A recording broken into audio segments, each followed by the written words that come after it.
नमस्कार सभी को, मैं प्रीति स्वागत करती हूँ आप सभी का आपके अपने YouTube चैनल एड्यूसेट पे। आज के इस वीडियो में टीचिंग एप्टीट्यूड के प्रश्नों को लेकर आपके सामने हाजिर हूँ, जो कि आए हुए हैं झारखंड बीएड के आज के एग्ज़ाम में। तो चलिए बिना किसी देरी के वीडियो को शुरू करते हैं। पहला प्रश्न है, डैश वह डिग्री है।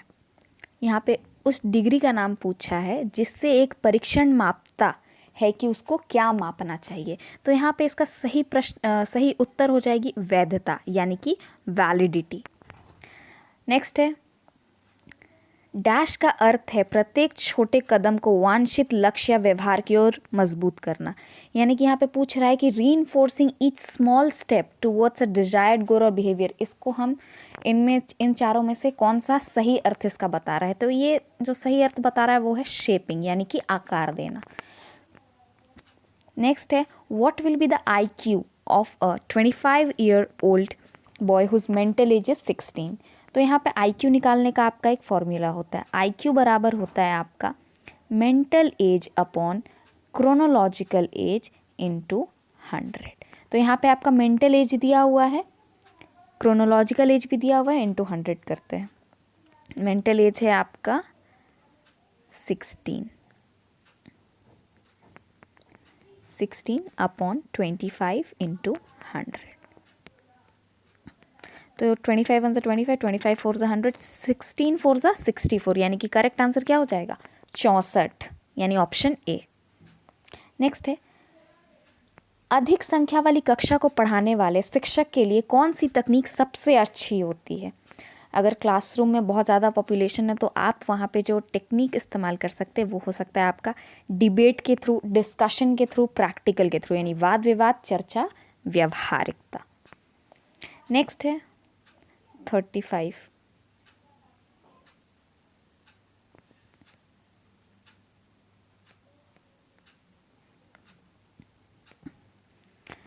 The concept of socially useful productive work, ये किसके द्वारा इंट्रोड्यूस किया गया था। तो इसका करेक्ट आंसर है आपका ऑप्शन नंबर बी, ईश्वर भाई पटेल रिव्यू कमेटी, यानी कि ईश्वर भाई पटेल समीक्षा समिति।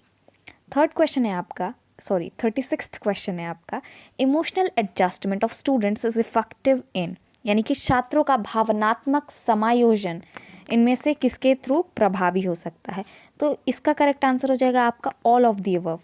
पर्सनालिटी फॉर्मेशन, व्यक्तित्व निर्माण से, कक्षा शिक्षण से, अनुशासन से, सभी से भावनात्मक समायोजन हो सकता है, emotional adjustment.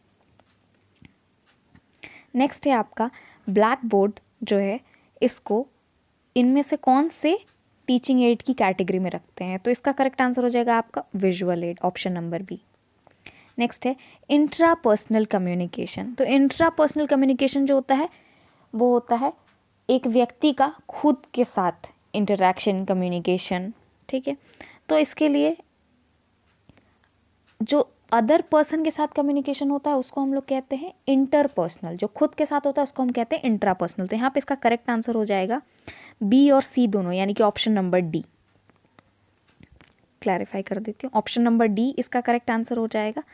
denotes communication within one's self that necessarily involves the process of thinking and feeling, or is a process in which individuals connect with themselves either consciously or subconsciously।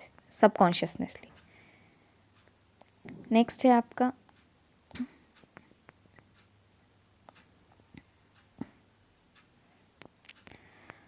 Authoritarian teaching strategy, यानी कि अधिकारवादी शिक्षण विधि जो है वो teacher centred होती है, शिक्षक केंद्रित होती है। नेक्स्ट है one of the most important theories of moral development, ये आप लोग बीएड के पाठ्यक्रम में फर्स्ट ईयर में पढ़ेंगे, लॉरेंस कोलबर्ग की थ्योरी जो मोरल डेवलपमेंट के बारे में बताती है। यहाँ पे आपका इंटरपर्सनल है, अभी मैंने कुछ देर पहले बताया इंटरपर्सनल और इंट्रापर्सनल में डिफरेंस। तो इंट्रापर्सनल क्या था, खुद के साथ बिहेवियर चेंज कॉन्सेप्ट जो भी है, और इंटरपर्सनल क्या हो गया, दूसरे के साथ। तो यहाँ पे ऑप्शन नंबर ए सही हो जाएगा, entails communication with another person. Next है आपका the important ingredients of intrapersonal communication, सभी होंगे, सेल्फ कॉन्सेप्ट, परसेप्शन, एक्सपेक्टेशन, सब होंगे इनमें से।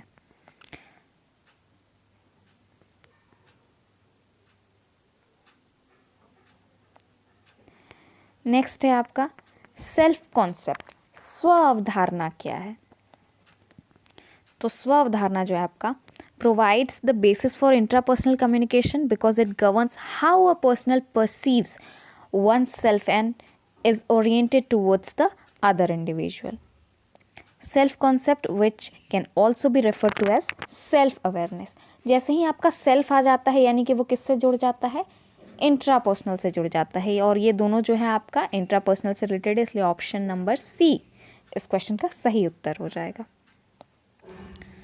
सेल्फ कॉन्सेप्ट कितने कौन कौन से फैक्टर्स को कंप्राइज करते हैं, विश्वास, मूल्य, अभिवृत्तियां, उपरोक्त में से सभी, तो सब हो जाएगा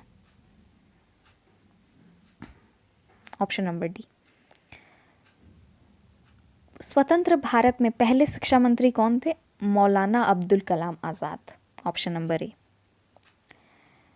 जो आपका राष्ट्रीय शिक्षण योजना और प्रशासन विश्वविद्यालय मुख्यतः किस में से संबंधित है, तो प्लान और मैनेजमेंट होता है, यानी कि शिक्षा नीति में प्रबंधन इससे रिलेटेड है, प्लानिंग से, मैनेजमेंट से, एजुकेशन पॉलिसी की।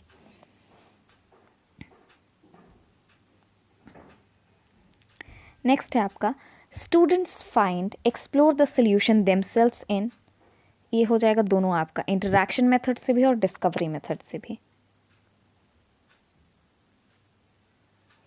अब है इसमें से एजुकेशन को ट्रांसफ़र किया गया था 42nd अमेंडमेंट एक्ट के अंतर्गत 1976 इंडियन कॉन्स्टिट्यूशन में, तो किस लिस्ट में आता है, तो वो आपका जो है आपका आता है समवर्ती सूची यानी कि कॉन्करेंट लिस्ट में, option number B.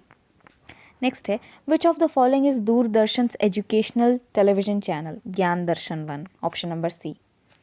Cause and effect relationships are established by dash research method, आप एक्सपेरिमेंट करेंगे तभी आपको कॉज भी पता चलेगा और उसका इफेक्ट भी पता चलेगा, ऑप्शन डी सही है। नेक्स्ट है आपका if your purpose is dash group work is not a good idea, तो to improve coordination and sharing, नहीं, इससे तो ग्रुप वर्क से अच्छा होगा, हेल्प मिलेगी।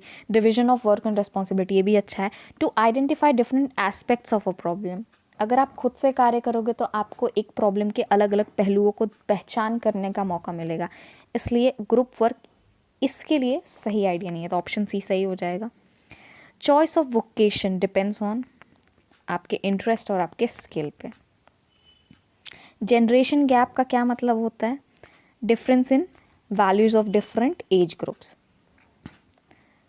टीचर को क्यों आइडियलिस्ट बनना चाहिए और एग्जाम्पल सेट करना चाहिए, क्योंकि स्टूडेंट्स क्या करते हैं, टीचर को इमिटेट करते हैं, उनका टीचर उनके लिए हमेशा सही होता है।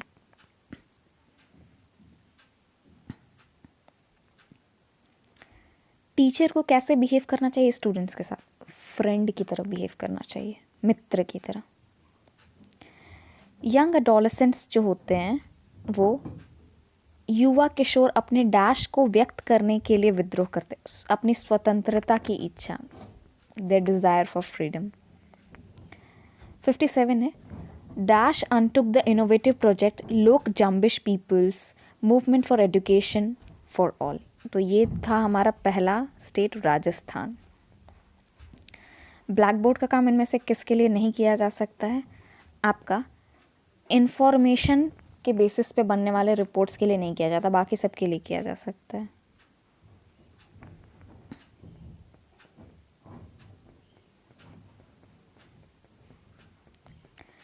टेक्स्ट बुक का काम क्या होता है, a learning material based on syllabus to a learner, a material to teachers to base teaching on, a material forming the basis and content for examination, reading and reference material for the teachers. तो यहाँ पे learner की बात सबसे important priority होती है, learner, learning material learner के लिए according to the syllabus. Charter act जो था आपका वो to make English education common.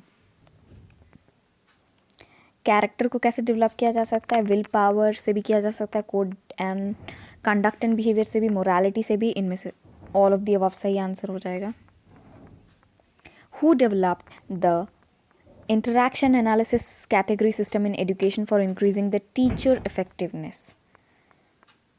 तो यहाँ पे फ्लैंडर ने किया था ये, ऑप्शन ए सही हो जाएगा। Father of psycho analysis, future में आप लोग साइको एनालिसिस थ्योरी के बारे में पढ़ेंगे, ये करेक्ट आंसर है Sigmund Freud. You have an aggressive student in your class, which of the following would you adopt to handle him. Punishment कभी नहीं देना है। Allow him the opportunity to act aggressively, उसको एग्रेसिवली छोड़ दें। Explain him about the harmful consequences of aggression, उसको aggression के harmful consequences बताए। Punish him, put him in a highly frustrating and embarrassing situation, तो इनमें से उसको कॉन्सिक्वेंसेज बताएं एग्रेशन से क्या हार्मफुल होगा उसके लिए। The proponent of the cognitive theory of teaching is, इनमें से एनएल गेज सही उत्तर है। Talking and indiscipline in classroom is an indication of, bore हो जाते हैं बच्चे रेपिटेटिवनेस के कारण, पढ़ाई पढ़ाई पढ़ाई पढ़ाई पढ़ाई बात करने लगते हैं। You have a mixed class of boys and girls. Which method would you adopt to improve cooperation between them? तो कोऑपरेशन के लिए हम लोग क्या करेंगे, इसमें से ऑप्शन सी सही उत्तर हो जाएगा। ऐसे टास्क को करेंगे जिनमें दोनों की हिस्सेदारी हो।